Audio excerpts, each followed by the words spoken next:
Salut tout le monde, c'est Jinji, on se retrouve pour le nouveau let's play de RimWorld. Là, on va commencer un let's play avec des conditions assez spéciales. Donc j'ai viré tout ce qui est chiant, donc mildiou, court-circuit, ce genre de choses là. Et on va commencer avec un scénario assez basique pour le premier let's play de RimWorld officiel, hein, puisque j'en ai fait plein avant. Donc j'ai fait le tour de tous les narrateurs histoire de voir comment ça se passe. Évidemment, Amphibie Amical, c'est la meilleure. J'ai mis toutes les factions. On est en 30% de la map, donc c'est plutôt classique. Ensuite, il fallait chercher vite un endroit. Voilà, et le principe est simple. On a un perso qui est un personnage principal que l'on a appelé au début NJ, mais qui va prendre son vrai prénom par la suite. Et le but, ça sera d'arriver à la quête principale, la première quête donnée par le jeu, c'est-à-dire de pouvoir amener le personnage et aussi une bonne partie de sa colonie dans l'espace pour qu'il puisse se barrer et donc mettre fin au jeu. Là où il y a une petite subtilité, c'est parce que je décide aussi en même temps de faire commencer sur une île, et une île tropicale, qui va nous permettre de pouvoir faire une histoire beaucoup plus intéressante, puisque le but ce sera de partir de ce point-là pour pouvoir ensuite venir construire directement un drop pod pour catapulter la personne. Voilà, donc c'est ainsi qu'on va commencer cette aventure et j'ai décidé de prendre quelques excentricités. Vous allez voir de quoi je vais parler dans quelques instants. Donc à bientôt pour le prochain épisode et amusez-vous bien. Dans un monde lointain, très lointain, du nom de Fatal, NJ vient juste de fouler du pied une île tropicale dénuée de toute présence humaine. Elle qui était partie pour devenir chef de faction à travers la galaxie et surtout trouver un monde vierge où elle pourrait s'établir, malgré sa fainéantise apparente, elle était bien décidée à vouloir construire un monde de paix, ce qu'on appelle parfois au sein de certains grands empires un monde paradisiaque. Cependant, avec les problèmes qu'a eu son vaisseau, le fait qu'elle ait dû la quitter suite à une attaque et avec aucun moyen de pouvoir regagner l'espace tout de suite, elle décida d'utiliser les quelques décombres d'anciennes civilisations pour pouvoir construire sa base. Il ne lui fut pas longtemps pour pouvoir consolider un espace défensif suffisamment intéressant pour qu'elle puisse avoir la tranquillité de l'île, mais aussi prévoir à ce que d'autres présences humaines, déjà là au passage, pour pouvoir anticiper de nouvelles déconvenues. Car dans un monde lointain, très lointain, l'être humain est resté le même.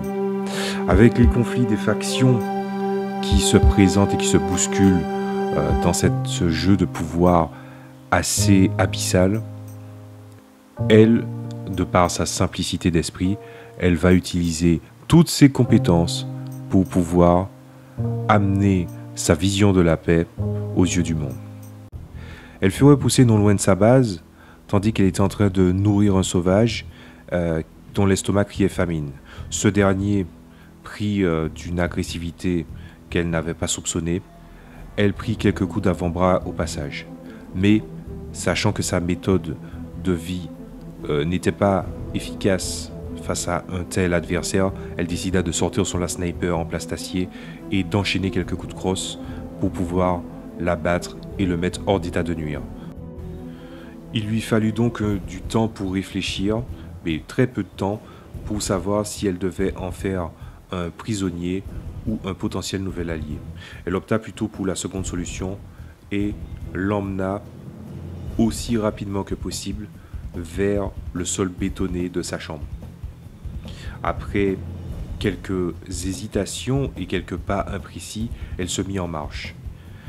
La démarche était difficile dans ce sable qui se voulait de plus en plus lourd à cause de la pluie, mais au travers de quelques efforts, elle réussit à le poser et à le soigner avec les moyens du bord. Le sauvage se confia à elle. Il s'appelait Huntsman et il était un ancien membre d'une colonie lointaine sur cette planète. Huntsman demanda alors le nom de la faction et après quelques mûres réflexions, Angie lui répondit quelque temps après. Elle cherchait un beau moment, il lui fallait quelque chose de pacifique, quelque chose d'amical. Et en réfléchissant dans la contrée où elle venait, elle pensait à un petit animal, un petit mammifère recouvert de laine, à quatre pattes et ressemblant à l'âge adulte à une petite peluche. Donc elle décida d'appeler la faction l'Entente de Witwat. Et le nom de la ville et le nom de l'animal, Witwat.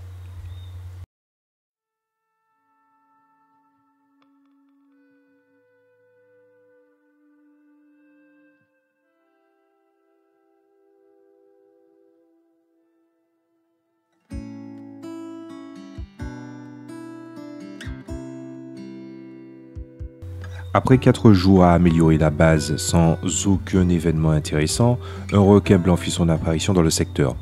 Bien décidé à s'en prendre à tout être humain, il fut attaqué par les vendeurs de produits exotiques à l'endroit exact où il était en train de sommeiller. Ce n'était pas tant les saignements qui avaient eu raison de lui, mais le déluge de grenailles, de balles. Après quelques échanges, ils partirent sans faire de vagues.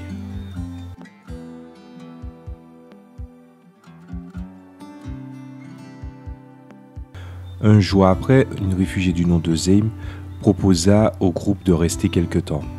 En effet, elle a été aux prises avec un ancien chef de village et elle fut exilée, ayant besoin d'un endroit où vivre. Le groupe accepta en sachant qu'ils avaient besoin de main-d'œuvre et surtout de besoin d'alliés qui leur rendraient l'appareil tôt ou tard. C'est ainsi que Enji, en tant que chef de groupe, commença à évaluer les forces et les faiblesses de tout le monde afin d'établir une routine qui permettait à la colonie de pouvoir fluidifier leurs activités et aussi en essayant de voir ce que pouvaient apporter par contribution des personnes aux horizons si différents.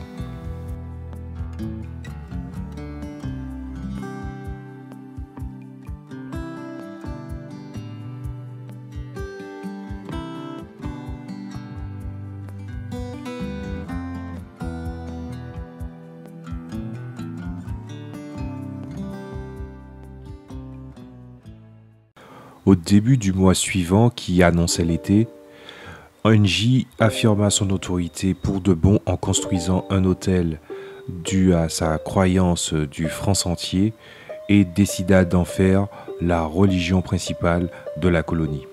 Bien sûr, les personnes en présence n'avaient pas les mêmes croyances, mais pourtant elles trouvaient nécessaire de commencer à poser les bases de ce qui va être l'idéologie principale qu'elle compte défendre aux yeux du monde pour ensuite venir l'exporter ailleurs après avoir tiré des leçons du monde d'avant son voyage et aussi du monde qu'elle est en train d'arpenter en ce moment même.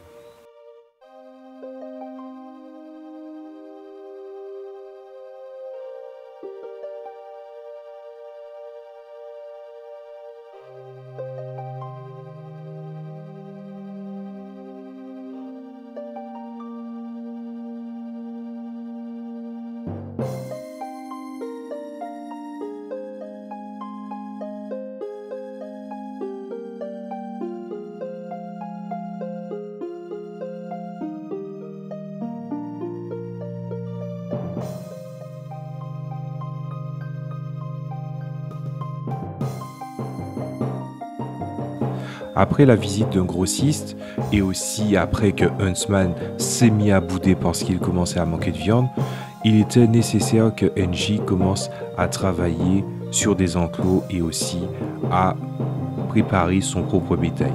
Par chance, une truie et un verra étaient en vente, donc ils profitèrent d'échanger les quelques fruits exotiques qu'ils avaient en stock, des bananes essentiellement, pour pouvoir contenter tout le monde. Jusqu'à présent, personne n'est mort de faim et c'était déjà très bon signe pour le début d'une colonie dans une zone hostile.